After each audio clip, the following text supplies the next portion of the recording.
ভারত বাংলাদেশের সম্পর্কে নয়া মোড়। হাই কমিশনার সহ ভারতে উপস্থিত বাংলাদেশের রাষ্ট্রদূতদের দেশে ফিরে আসার নির্দেশ দিল মোহাম্মদ ইউনূসের নেতৃত্বাধীন অন্তর্বর্তী সরকার। बांग्लादेश ने ऐसा फैसला कर लिया जिसका भारत ने कभी सोचा भी नहीं था। भारत ने कभी ये नहीं सोचा था कि बांग्लादेश के साथ हमारे ताल्लुकात खत्म हो जाएंगे। बांग्लादेश का सफीर भारत में नहीं रहेगा। बांग्लादेश के तुलबा ने भारत को रिजेक्ट कर दिया, भारत का पत्ता काट दिया। भारत जो बार बार बांग्लादेश को धमकियां देता था, इसका सिलसिला ही खत्म कर दिया। बांग्लादेश के तुलबा ने भारत के साथ ताल्लुकात को सिरे से खत्म करने का ऐलान कर दिया। अब तो भारत को ज्यादा परेशानी होना शुरू हो चुकी है। मुझे लगता है अब तो इंटरनेशनल लेवल पे उन्होंने जाके किया कि अपने सफीरों को भी शायद वापस बुला लिया भारत से। बिल्कुल, भारत से अपने सफीरों को वापस बुला लिया और भारत को जवाब दे दिया कि ईंट का जवाब पत्थर से देंगे। तो आज इसी हवाले से वीडियो है। वीडियो की तरफ बढ़ने से पहले आप दोस्तों से गुजारिश है, अगर आप चैनल पे नए हैं तो चैनल को सब्सक्राइब करें, साथ बने बेल आइकॉन को भी दबाएं ताकि आपको वीडियो का नोटिफिकेशन सबसे पहले मिलता रहे। चलें वीडियो शुरू करते हैं जी। 1 2 3 गो। ভারত বাংলাদেশের সম্পর্কে নয়া মোড়। হাই কমিশনার সহ ভারতে উপস্থিত বাংলাদেশের রাষ্ট্রদূতদের দেশে ফিরে আসার নির্দেশ দিল মোহাম্মদ ইউনূসের নেতৃত্বাধীন অন্তর্বর্তী সরকার। বাংলাদেশকে নিয়ে ভারতের স্বেচ্ছাচারিতার দিন শেষ। এটা ডক্টর মোহাম্মদ ইউনূসের গর্জে ওঠা নতুন বাংলাদেশ। বাংলাদেশকে আন্তর্জাতিকভাবে বদনাম করছে ভারত। গণ অভ্যুত্থানের মাধ্যমে ছাত্র জনতা ভারতের পছন্দের সরকারকে উৎখাত করে। ভারতের এটি মোটেও পছন্দ হয়নি। তাই এবার বাংলাদেশকে আন্তর্জাতিক মহলে বদনাম করতে লেলিয়ে দিয়েছে তাদের মলম বিক্রি করা তারছেড়া সাংবাদিকদের। এ পর্যন্ত ঠিক ছিল, কিন্তু এখন দেখা যাচ্ছে ভারতের উচ্চ পর্যায়ের নেতারাও বাংলাদেশকে নিয়ে আন্তর্জাতিক মহলে মিথ্যাচার করছে। নরেন্দ্র মোদী নিজেও যোগ দিয়েছে ভারতীয় মলম বিক্রেতা সাংবাদিকদের সাথে। জো বাইডেনের কাছে বাংলাদেশের হিন্দুদের উপর অত্যাচার হওয়া নিয়ে নালিশ করতেও দেখা গিয়েছে। নতুন বাংলাদেশ ভারতের এসব স্বেচ্ছাচারিতা দেখে কি চুপ থাকবে? এবার এমন সিদ্ধান্ত নিল বাংলাদেশ, যা দেখে হতভম্ব হয়ে গিয়েছে পশ্চিমবাংলার মিডিয়া।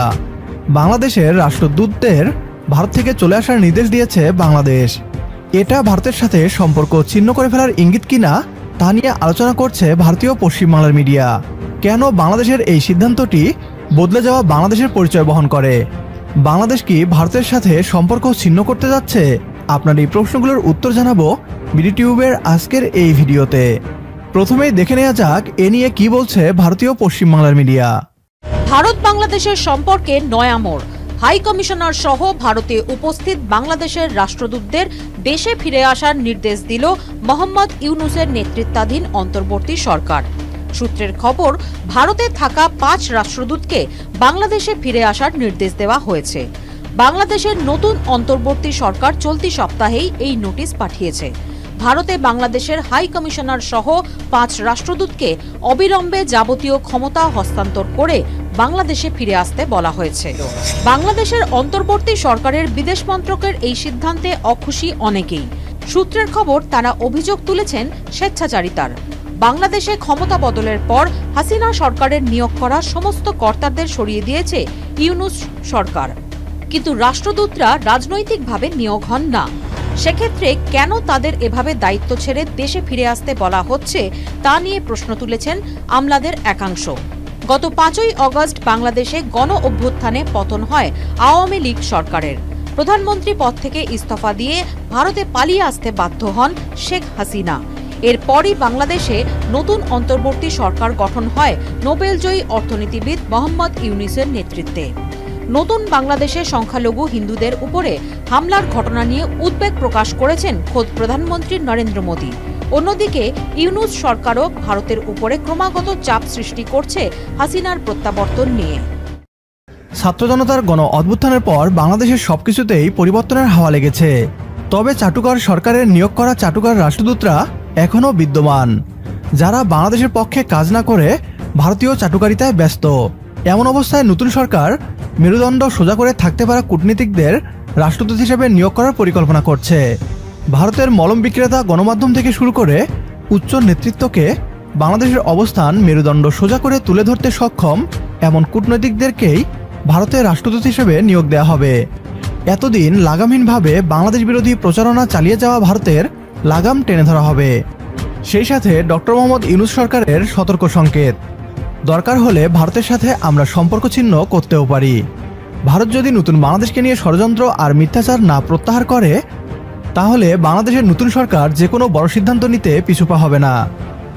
तो जी व्यूवर, ये थी वीडियो और आपने देखा कि भारत ने जो धमकियां दी बांग्लादेश को और जो ईंटें फेंकी बांग्लादेश की तरफ, अब बांग्लादेश ने उस ईंट का जवाब पत्थर से दिया है। बांग्लादेश ने अपने सफीरों को वापस आने का हुक्म दे दिया। अब ये भारत की बड़ी नाकामी है।